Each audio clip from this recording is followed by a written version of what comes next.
Hello everyone and welcome to PC Retro Tech. So in this week's video I want to talk about what's inside this box. And I think you can view the case here as being like the dirty brown cardboard that's wrapped around a package you've been waiting for ages. You can see that it's a very yellowed case and the plastic is cracked in places. And I've even removed the label off the front because it was reminding me of the really bad buying experience that I had when I purchased this a few years ago. Basically, the seller was trying to convince me for a few weeks to pay for all their failed postage experiments. So it's really not the packaging that's interesting here, it's the technological marvel that sits inside that's really interesting. And I'm not talking about the ET6000 video card that I've added since. I'm really talking about the processor in this machine, the Cyrix 6x86. And I have vaguely remembered when I had one of these as a youngster, not being able to afford a Pentium, that I had to install some software to get the maximum performance out of this chip. And I was correct about that. I managed to track it down through a bunch of forum posts onto the Internet Archive, and eventually, after a long search, managed to find a copy of the software and what its name is. And I'm going to install that today and show you the improvement that that actually makes to games. I'm also going to talk a little bit about what Cyrix actually did to make this machine competitive with the Pentium. And I'm going to compare it with the previous generation. In particular, I'm going to pick the AMD 5x86, which we featured in last week's video, and do a comparison and see just how much of a quantum leap this technology is. So let's open the case and take a look at what's inside. So I've switched to Steadicam mode here so that we can see what's inside the machine. So this is the chip, and you can see that it was marketed under the IBM label, even though this is a Cyrix 6x86L chip. The L here stands for low power because the original 6x86 chip had a heat issue. And I guess that's something to be watching out for if you purchase one of these.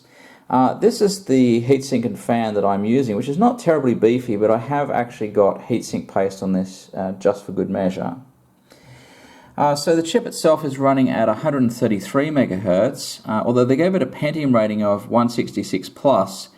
And this is a little unfair in some ways. So the integer performance of these was quite good, but the floating point performance was not. And games like Quake really benefited from the latter. So it's one of the reasons I'm going to be comparing this with the previous generation today instead of its contemporary Pentium rival. So the motherboard is socket 7 and it's a Gigabyte GA586TX board. That's because of the Intel TX chipset that's on board here. But it's not a Super Socket 7 board, there's no AGP slot here. There are SDRAM slots, and I've noticed that these are not populated, so one of the first things I'm going to do is take out that 32 megs of EDORAM and replace it with SDRAM to try and get a performance improvement. So this particular machine has a 16-bit Sound Blaster card in the ISA slot, which is very nice, but there are two superfluous cards here. There's a networking card, and over the back here there is a 25-pin serial port, and these were probably added just to fill holes in the back of the machine. You can probably also see that this machine suffered through the great German screw shortage of 1997. Almost all the screws in this don't match. And of course, as is traditional for machines of this era, there are two CD-ROMs. One of them is probably faulty. It was very common to just leave a faulty one in and add a new one, or perhaps upgrade when the speeds increased. And some people also put in a burner once those came out. So it's a little bit unfortunate to find machines like this. Some sellers actually just remove one of the drives and leave a gaping hole in the front of the machine. But either way, you're pretty stuck because you have no chance really of getting a cover to go over the hole. Just for fun, here is the 3D Bench benchmark, which completely maxes out the benchmark. In fact, you have to run the version for faster PCs because it's so blazingly fast. And the score that you get here is really quite high. It's 189 frames per second.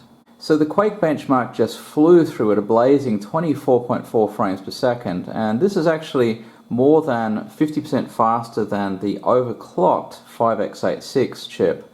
And just for comparison, a DX4100 with an Intel chip in a socket 3 board will give you around about 10 frames per second if you have a fairly good machine. So this is really a substantial improvement. So what I'm going to do now is enable the special Cyrix mode, which sort of begins to emulate a Pentium. It's not 100% compatible with the Pentium, but I'm going to see if this makes any difference to the performance here. So the utility that I'm talking about is the 6x86 cfg.exe file, and I'm not going to provide a link to this because I'm not actually convinced that this is abandonware. So this is a self-extracting executable, and it gives you a program called 6x86 configuration.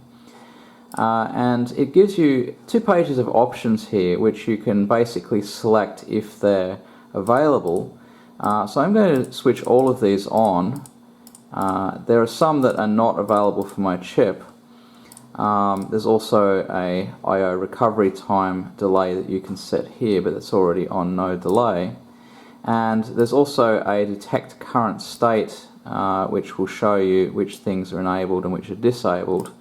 So if I apply those settings and enable the options, then various things get turned on.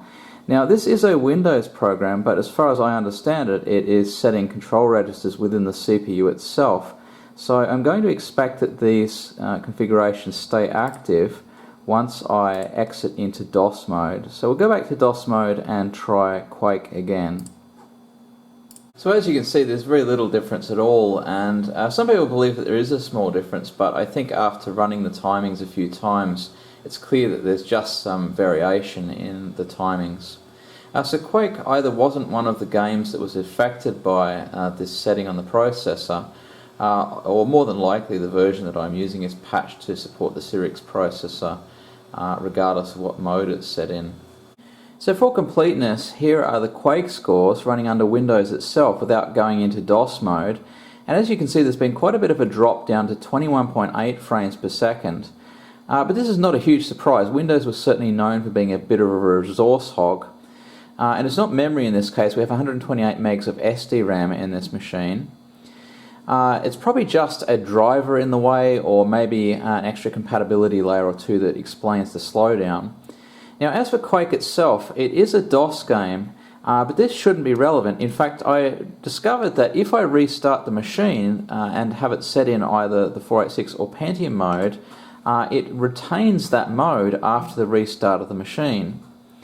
Instead, the thing that was really affecting games in the era was whether or not they detected whether it was a 486 or a Pentium. And there are a couple of reasons games might want to do that, in particular if they were using features of the Pentium that were not available on the 486, they'd have to detect what chip they had. And so you'd certainly want that chip to identify as a Pentium, so long as that particular game didn't use features of the Pentium that were not implemented by this chip. In that case, you'd want to go back to a 486 mode. The other reason is that some games were just a little bit mean, and they didn't want to offer their high-resolution graphics modes unless you had a genuine Pentium. And so they would detect that and would prevent you from running the game at all if it wasn't a Pentium. Now, I did actually try Quake in high-resolution modes, and at 360/480 it got a little over 11 frames per second, which is just a little bit below playable, but still much better than the 486. But this wasn't affected at all by which mode the chip was in.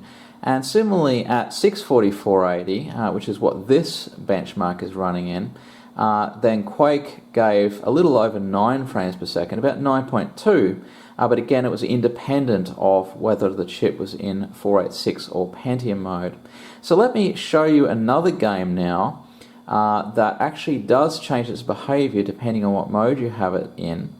And a little bit later in the video I'll come back to Quake and we'll see if overclocking the chip can improve the performance so it's a little bit more playable in the high resolution modes. So this is Need for Speed, and you can see that the resolution is really quite low here. It's actually offering only 2 modes, and the other one is actually worse. This is an even more chunky mode for very slow machines. but the high resolution mode just isn't offered at all, and that's because the machine is set in 486 mode. So let's switch it over to the Pentium mode and see what the difference is. And so this is how this game looks if you switch over to the Pentium mode. You can see it's a much higher resolution mode, and now if I switch the graphics mode, I can go down to the previous mode or this sort of interlaced mode, but otherwise I'm back to the high resolution mode. Now if you have the demo of this game, you won't see this behavior. The demo only allows you to play at the low resolutions, and I think a lot of people who had the demo didn't even know that it could do the higher resolution mode.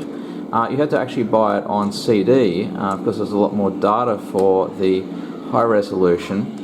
And so yeah, when you had a Cyrix processor in the Pentium mode and you ran the original version of this game, you would see this high resolution graphics. So in the end, Cyrix compatibility turned out to be a bit of a nothing burger, and Cyrix was so worried about their perception in this regard that they worked with a large number of game manufacturers to ensure most of the major games were released working on launch. Now there were some that had some minor issues that could just be ignored, say during installation only, and others you had to download a small patch from the Cyrix website to make them work. And the biggest problem seems to be games that were just ignoring the Cyrix processor altogether and just assuming it was going to be an Intel or AMD processor. And this was easy for Cyrix to work around. In other cases there were games with issues that were never resolved, but these were very far and few between. And Cyrix probably got blamed for more than its fair share of incompatibilities. Certainly I remember when I had a Cyrix processor back in the day, I had a very underpowered 3D graphics card, and similarly all the other components in my machine would have been very entry level. So there were some driver issues and also some applications that had issues, but generally if you stayed in the mainstream of software, you would find that everything had already been patched. And in fact it was really hard for me to find any other examples of games that I could demonstrate an issue with Cyrix. So I wanted to talk about some of the improvements that the Cyrix processor had over predecessors, and I found this list which has a little bit of duplication but otherwise is pretty good. So thinking back to the 486, they already had a few improvements like a floating point unit on the same die as the rest of the processor instead of a separate chip. And they also had a small amount of cache, the L1 cache, in the die rather than in the external L2 cache. And the 486 also was pipelined. It had two pipelines, and the idea was to split instructions up into sort of independent streams that could be executed at the same time. Now the two pipelines in the 486 were not completely independent, so one of them would often have to stall and wait for something to happen in the other pipeline. So they only got about a 50% improvement rather than doubling the speed of the code. The Cyrix processor was much better in this regard. So just to explain some of the terms here, superscalar just means that there were multiple resources that the processor could use all at the same time. For example, that had two integer units and a floating point unit and various other units that could all operate independently. So they weren't independent cores, but just independent resources. Super pipelining refers to the depth of the pipelines. So instructions were broken up into very many steps, and by having more steps that were simpler, you could get the clock rate of the CPU up very, very high. Now, register renaming was a trick where if you needed data to be moved from one register to another register before it could be used in the algorithm, then instead of actually moving the data, you could just rename the register so that the data was already in the right place without moving it. And this caused a lot of movement about the processor to be eliminated. Data dependency removal is a bunch of tricks to try and keep both of the pipelines full at the same time. So obviously if you have a long string of instructions, each of which depends on the result of the previous one, it's difficult to split that into two independent streams of instructions. So data dependency removal is a bunch of tricks to remove what would have otherwise prevented splitting the stream into two streams. Multi-branch prediction was an improvement on traditional branch prediction. So the way branch prediction would usually work is that when you had an if statement, if this is true then do this, otherwise do that, instead of waiting for the result of the conditional expression to be evaluated, they would just make a guess and say, well, most of the time it seems to be that we take the branch rather than not take it. But the problem with this is that there were often patterns in branches. For example, every second branch might be taken, or every fourth branch. And so the Cyrix processor had a four-level branch prediction, which enabled them to recognize patterns, and this gave them 90% correct branch prediction. So then they combined this with speculative execution, which just means that they would start executing whatever was predicted to be the correct branch before they even knew which was the correct branch. And this meant that the processor could be kept busy while it was waiting for that result of the branch condition to be evaluated. So out of order execution just means, or out of order completion in this case, means that the instructions could be completed or finished off in a different order than they came into the CPU.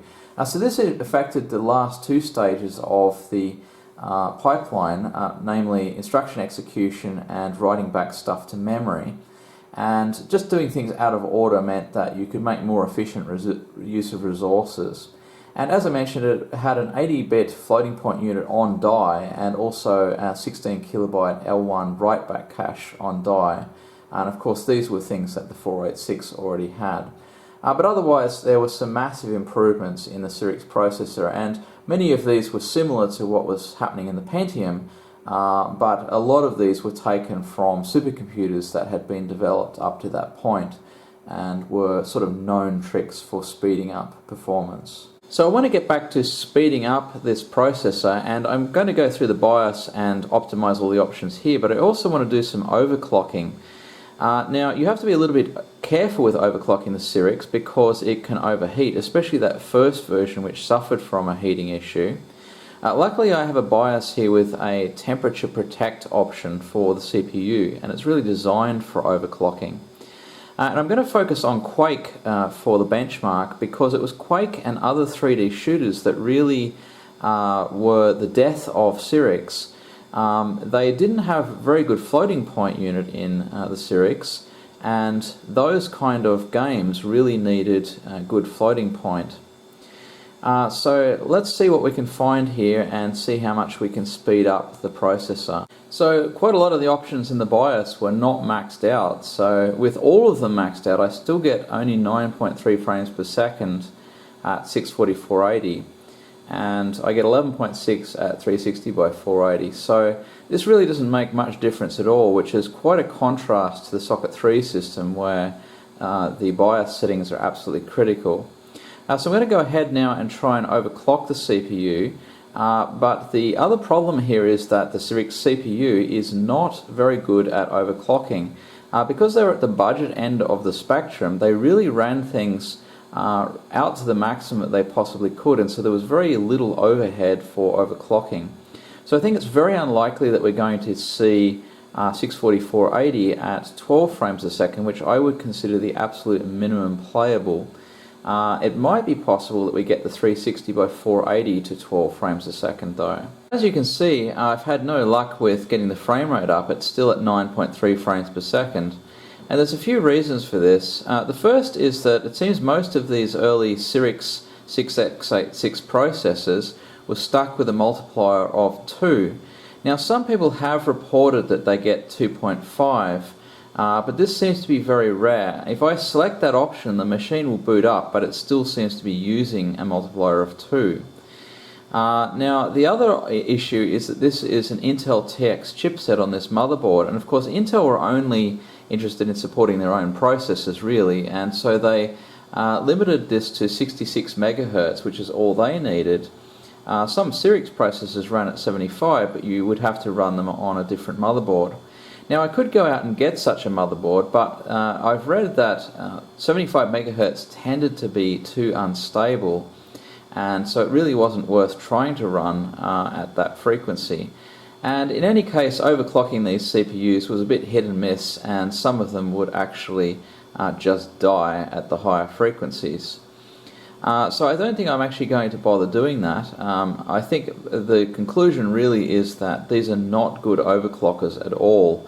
Certainly not like the AMD 5x86, which overclocked really well. So we'll have to leave it here. It does seem that this would have been very disappointing for a Quake player, and it is clear to see why these processors did eventually fail in the marketplace.